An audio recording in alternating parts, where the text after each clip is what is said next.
ناظرین، 3 دن پہلے یعنی 16 جولائی کو بلوچ یکجہتی کمیٹی کے گرفتار رہنما اور کارکنوں کے خاندان کی عورتیں اور بچے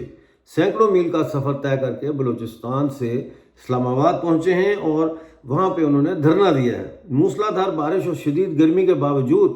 ان کو ٹینٹ لگانا نہیں دے رہی اسلام آباد کی انتظامیہ، اور وہ کھلے آسمان تلے بیٹھے ہیں دن رات اور اپنا دھرنا دے رہے ہیں اور ان گرفتاریوں کے خلاف احتجاج کر رہے ہیں۔ اس حوالے سے ناظرین یہ بات جاننا ضروری ہے کہ پاکستان کی سو کالڈ سول سوسائٹی بھی ان سے نہ تو ملنے گئی ہے، نہ کوئی پاکستان کا بائیں بازو کا کوئی لیڈر یا کارکن ان سے وہاں دھرنے میں ملنے کے لیے گئے ہیں۔ ہم نہیں جانتے اس وقت ان کے کھانے پینے کا کیا انتظام ہے، ان کی دوسری جو ضروریات ہیں، حاجتیں ہیں، وہ کیسے اس سے ڈیل کر رہے ہیں، لیکن اس سے آپ کو پاکستانی ریاست کی بے حسی کا جو ہے نا وہ ایک اندازہ ہو جاتا ہے۔ میں اب آپ کو کچھ عدالت کے سین دکھانا چاہتا ہوں۔ اس میں آپ دیکھیں کہ جو ہماری لیڈر ہے ڈاکٹر مہرنگ بلوچ، ہماری سے مراد ہے اس وقت تو وہ پوری دنیا کی لیڈر ہے ہیومن رائٹس کے حوالے سے، ان کی ہمت حوصلہ دیکھیں۔ وہ عدالت میں جو ہے وہ جج کے سامنے بات کر رہی ہیں، کیا کانفیڈنس ہے، کیا کلیئرٹی آف تھاٹ ہے، یعنی سوچ کتنی کلیئر ہے ان کی، صاف ہے، کتنی دلیری ہے، کتنا اعتماد ہے ان میں۔ اور یہ اعتماد اصل میں جو آپ ابھی دیکھیں گے، یہ جو ویڈیوز ہیں اس سے آپ کو اندازہ ہوگا کہ یہ اعتماد جو ہے سورج کی کرنوں کی طرح جو ہے پوری بلوچ قوم کے اوپر اس کی روشنی پھیلتی ہے، اور اس سے وہ گرمائش آتی ہے ان کے اندر، اور ان کے اندر بھی وہ گرمائش جو ہے اعتماد بنتی ہے۔ دیکھیے یہ کچھ ویڈیوز پھر چلتے ہیں جو حملے ہوئے ہیں پاکستان کے اوپر بلوچ سرمچاروں کی طرف سے، اس کی رپورٹ کی طرف دیکھیے یہ ویڈیوز۔ نہیں سر، آپ میری بات ہی مکمل نہیں سر، مجھے پتہ ہے جو فیصلہ آ چکا ہے آپ وہی سنائیں گے، لیکن 2 منٹ مجھے دے دیں، میں اپنی بات کہہ دوں۔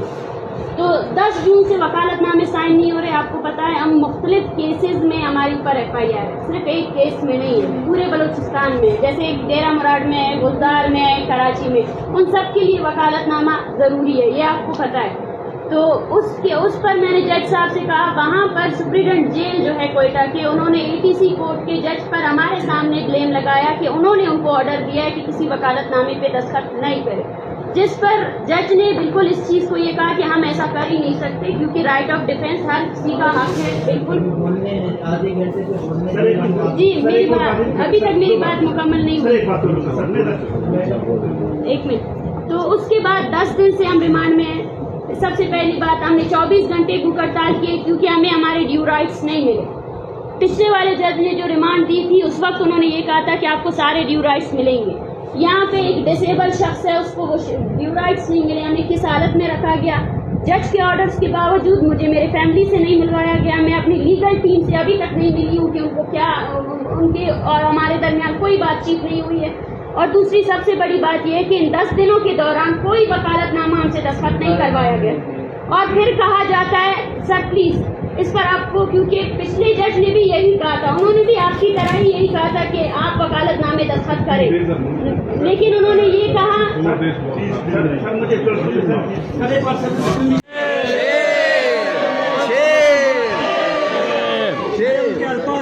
کہ جج کوئی کچھ نہیں کر سکتا ہے، زمانہ کیا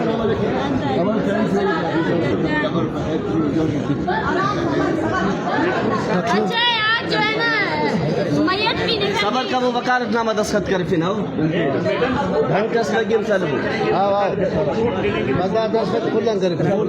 کلن در میں آئی کورٹ پہ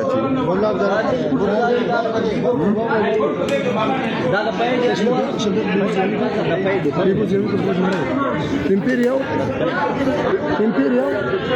Dana Imperial